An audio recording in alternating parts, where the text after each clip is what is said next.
Hi everyone, welcome back. It's Bird Week still. I hope you're creating lots of things with birds as a focus. Today we're going to be doing the die cut birds that I did the unboxing for. I got these from Temu. I'm really excited to use them. The first thing you have to do with a die cut is take it apart, and they have this flashing on it. It's very tricky to get off. It's best to get it off with pliers. I couldn't even get these tabs off. It's not going to take away from what we're doing though, but it is just nice to take them off because they're sharp. So we have 5 pieces in this die cut, and I'm not really sure how they all go together yet, but it'll be easier once we print them out on the die cut machine.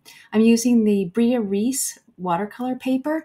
I wanted something heavy, but not too heavy because it wouldn't go through the die cut press. So I think this will be perfect. And I cut one piece of it in half, and then I'm going to be watercoloring on it. So I thought, what better thing to use than watercolor paper? So I'm going to take these to the die cut machine. Let's go. So this is a Sizzix Big Shot machine, and it's a die cut machine.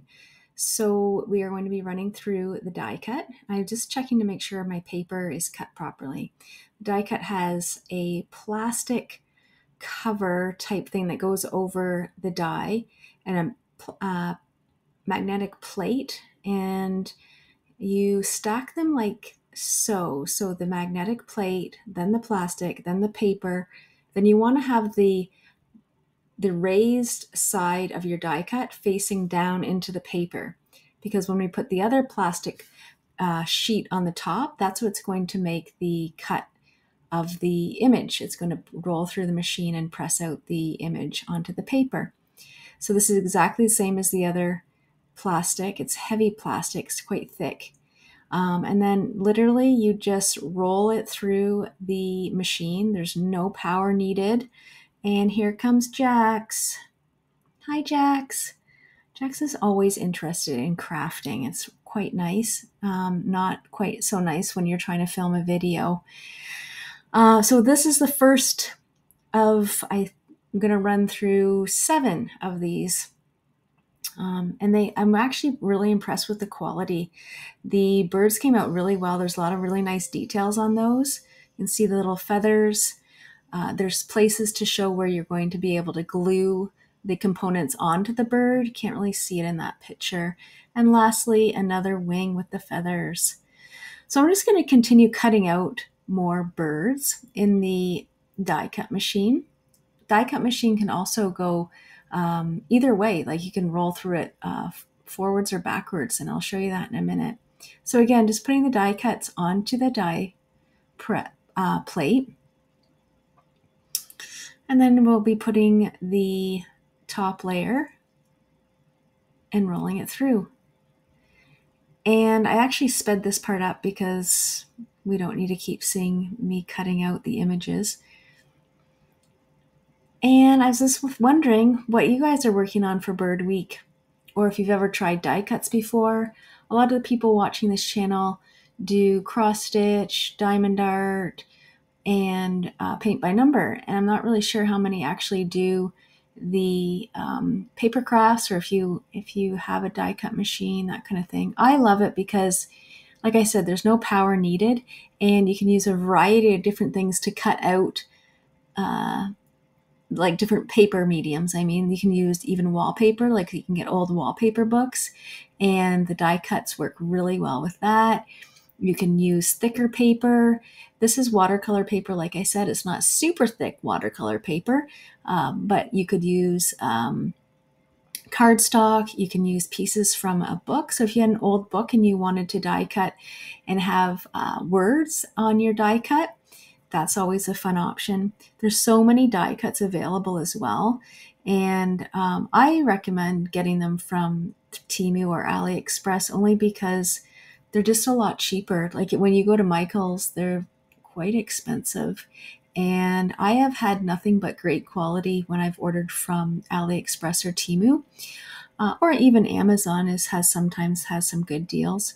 But depending on what you're into, you could find a die cut that would be fitting for for that. I have birds, I have words, I have little creatures, I have envelopes, circles, flowers, plants. It's endless, really, what you can get with the die cut. So I'm almost done here, and you can see me using a little poker tool because sometimes the paper gets stuck in the die cut. So you just take a little awl, I use a little awl, and punch out the pieces that are stuck. And it doesn't damage the paper or anything. There's actually holes in the die cuts to allow you to do that. So there I am again, pushing out the main body of the bird. So all these pieces are now done, and I have a lot of little bird pictures. This is going to be fun to paint. So back over at my desk, here are the birds. And I put one together already, trying to stack up the wings, the head of the bird, and the little beak, just to show you what it's like. So putting it together piece by piece, there is a little line on the die cut bird. If you can see it right there, if it will focus. And that shows you where the bigger wing goes, and you line that up, and then the smaller wing goes on top of that, just like that. And then the head of the bird, it lines up with the eye, so that was pretty good how they worked that out. So it was easy to figure out where that piece went. And then the beak tucks in underneath. Is it fiddly? Yes, it's a bit fiddly, but it was good. It looks really good, and they're ready to paint. I'm using koi watercolors, and I like them. They're easy to paint with. They have nice, vibrant colors. The watercolor paper that I'm using is, again, the Brea Reese watercolor paper. It's 105 pounds, 190 GSM. I don't remember what that stands for. So what I'm trying to do right now is I decided to paint a bird similar colors. So all red tones, all yellow tones, all green tones, all blue tones. And with watercolor, I'm no expert, as you can tell. I just like using watercolor paint. Start light with your lighter layers and then add darker. And I'm really trying to get some nice shading going. Thinking about the placement of the wings, the head of the bird, and also the beak. I'm thinking that having a lighter breast of the bird seems like the natural thing to do. So I did the lighter breast on each one of these birds, and you'll see the results. It turned out really well. Now these birds could be any color. That's what I like about this die cut. It could be very realistic or very comical. And that's one of the beauties with watercolor. It's very forgiving. So if you go too light or too dark, you can layer up, or you could add a little bit of white, and it looks good. So I'm going to continue on painting these birds. The wings I wanted a little bit darker so they would show up once I glued them on. And the nice thing about these wings is that you can curl them a little bit, and the feathers of the wings start to pop out, which is another nice feature of this die cut. Doing a little bit of a mistake here. I did the beak in black for some reason. I have no idea why. But we can fix it because it's watercolor. So I just go in and I get some orange instead, and it's going to look fine. It's going to be just perfect. There's no right, there's no wrong doing this. It's really your own imagination. You could use any type of watercolor. Just a set from the dollar store would work just as well. Watercolor paper is nice because it holds the color and doesn't, when you get it too wet, it doesn't just all fall apart. If you just use regular paper, your paper would start to get all wet and crumbly and wouldn't have a nice overall look. And again, the shading is not, you don't have to do the shading, but it sure adds some dimension to the birds. So I'm going on and doing I believe the next color I'm doing is going to be the green bird. They all turned out really well. When I was thinking about projects for Bird Week, you get caught in the cute little birds. You forget about all the birds like owls, hawks, geese, all these other birds. There's so many birds in the world. It's amazing to think like, oh my gosh, I picked two. My first project was little cute stamped birds, and then this one is die cut little cute birds. And I sometimes feel sorry for the more aggressive birds out there that we're not showcasing those. Maybe in a next project I'll do something like that. But it is fun to paint these little tiny birds, these little mystical birds. So I'm going to go ahead and continue painting these birds. Enjoy watching, work on your own project, and I'll be right back.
After I did the watercoloring, I decided to die cut one more bird and try the watercolor paper with my Copic markers. So Copic markers are alcohol-based markers, and you start with the lightest and you build up. So you continuously build up color. If I kept going over that same bird with that light blue, it would just get darker and darker. I love Copic markers, and I have to tell you that this watercolor paper is very good with these pens. So I thought using some greens, some blues, just to see what the different effect would be if I did one bird in marker and one bird with the watercolor paints. And if you didn't have watercolor paints or Copic markers, think of anything. You could do pencils. Even if you just had pencils, you could do different shading, pencil crayons, markers, regular wax crayons, any different medium would work really well with these birds, give it such a different effect. So I'm really enjoying going through and making this bird completely different than the other birds by adding different shading. Copic markers are all done by shade levels, so they all have a different number on them, and the different numbers all match. So if you used all the different numbers in a series, all your colors would go together. I mean, you wouldn't have to use them, but a lot of my colors I bought that way just so I wouldn't have to overthink shading and different things like that. And it worked. I really loved the effect that the Copic markers gave. As you can tell, every time I'm going over the alcohol-based marker, it just keeps blending in. And there's some things that I'm not liking, so I bring back the lighter color to to blend into the darker color. Going over the wings in the light blue first and the head of the bird in the light blue to match before I went in with some deeper colors. I think that yellow really popped out those wings really nicely. The last thing I'm going to do with those birds, you can see it on the left-hand side, is I have little tiny eyelets, and I'm going to add those to the eye of the bird just to give it some more dimension. They're little tiny metal eyelets, and you'll see in the finished product what it looks like when it's all done. Adding a darker color to the edge of your paper creations really makes it pop. I do this a lot in my junk journaling, is edging pages with a stamp pad or a Copic marker or even just a black Sharpie. And it really defines the edges, makes it look a little vintage, and really, well, I already said it. It defines the image. And I did this for the birds as well. You'll see that at my end shot that I went through and I had the birds outlined in a darker color of the same color of the bird, but just a darker color of that, just to make it more finished looking. So when you're working on any of your paper crafts, what's your favorite medium to work with? Pencil crayons, graphite, Copic markers, regular markers? Do you have a go-to? Watercolors and Copic markers are my go-to. I find them the most forgiving of all the mediums that I have. And I will always have a black pen to, like I said, do some finer details and add some color. Or if I'm doing dark work, I always have a white pen to add highlights to the darker areas. As you can see, I'm assembling the bird. I'm using a glue stick, and I assemble both the wings first and then put them on together. I found that was the easier way to go. I just have to let that glue dry a little bit, but I think it looks great. Ta-da! Here we go. So I ended up putting the birds on little black cards. Oh, my watercolor paper's upside down. I really recommend that watercolor paper. It was very good to use in both applications. So that silver bird, I ended up doing that because I just watched a movie recently and the song Silver Bird was on it. Highly recommend listening to that song. Catchy. Anyway, love this project. Remember to like and subscribe. Listen to the song Silver Bird as you're creating this weekend Bird Week. Now go make some art and get lost in some music. Till next time, friends. Bye.